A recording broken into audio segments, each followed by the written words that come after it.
وہ تو یہ چاہتے ہیں کہ جس طرح وہ خود کافر ہیں اسی طرح تم بھی کافر ہو کر سب برابر ہو جاؤ۔ تو جب تک وہ اللہ کی راہ میں وطن نہ چھوڑ جائیں ان میں سے کسی کو دوست نہ بنانا۔ اگر ترک وطن کو قبول نہ کریں تو ان کو پکڑ لو اور جہاں پاؤ قتل کر دو، اور ان میں سے کسی کو اپنا رفیق اور مددگار نہ بناؤ، مگر جو لوگ ایسے لوگوں سے جا ملے ہوں جن میں اور تم میں صلح کا عہد ہو، یا اس حال میں کہ ان کے دل تمہارے ساتھ یا اپنی قوم کے ساتھ لڑنے سے بھج رہے ہوں تمہارے پاس آ جائیں تو اور بات ہے۔ اور اگر اللہ چاہتا تو ان کو تم پر غالب کر دیتا تو وہ تم سے ضرور لڑتے۔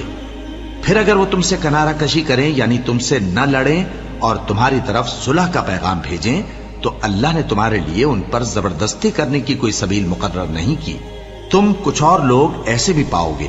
جو یہ چاہتے ہیں کہ تم سے بھی امن میں رہیں اور اپنی قوم سے بھی امن میں رہیں، لیکن جب فتنہ انگیزی کو بلائے جائیں تو اس میں اوندھے منہ گر پڑیں۔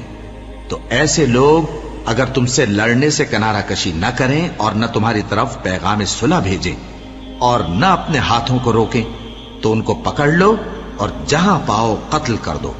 اور انہی لوگوں کے مقابلے میں ہم نے تمہیں کھلی چھوٹ دے دی، اور کسی مومن کو شایع نہیں کہ دوسرے مومن کو مار ڈالے مگر غلطی سے ایسا کر بیٹھے، اور جو غلطی سے بھی مومن کو مار ڈالے تو وہ ایک مسلمان غلام آزاد کر دے اور مقتول کے وارثوں کو خون بہا بھی دے، مگر یہ کہ وہ معاف کر دیں۔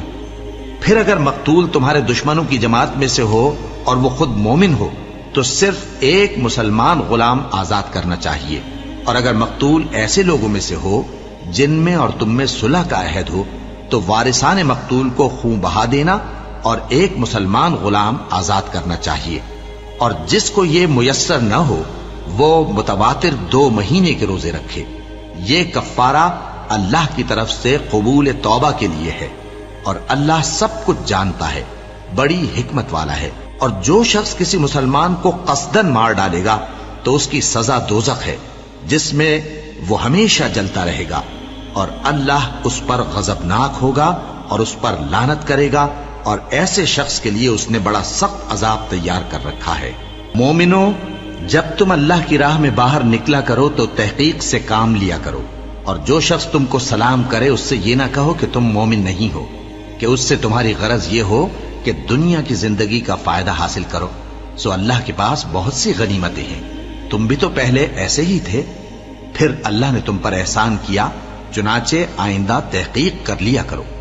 بے شک جو عمل تم کرتے ہو اللہ کو سب کی خبر ہے۔ جو مسلمان گھروں میں بیٹھ رہتے اور لڑنے سے جی چراتے ہیں اور کوئی عذر نہیں رکھتے، وہ اور جو اللہ کی راہ میں اپنے مال اور جان سے جہاد کرنے والے دونوں برابر نہیں ہو سکتے۔ مال اور جان سے جہاد کرنے والوں کو بیٹھ رہنے والوں پر اللہ نے درجے میں فضیلت بخشی ہے، اور بہترین انجام کا وعدہ اللہ نے سب سے کیا ہے، اور اجر عظیم کے لحاظ سے اللہ نے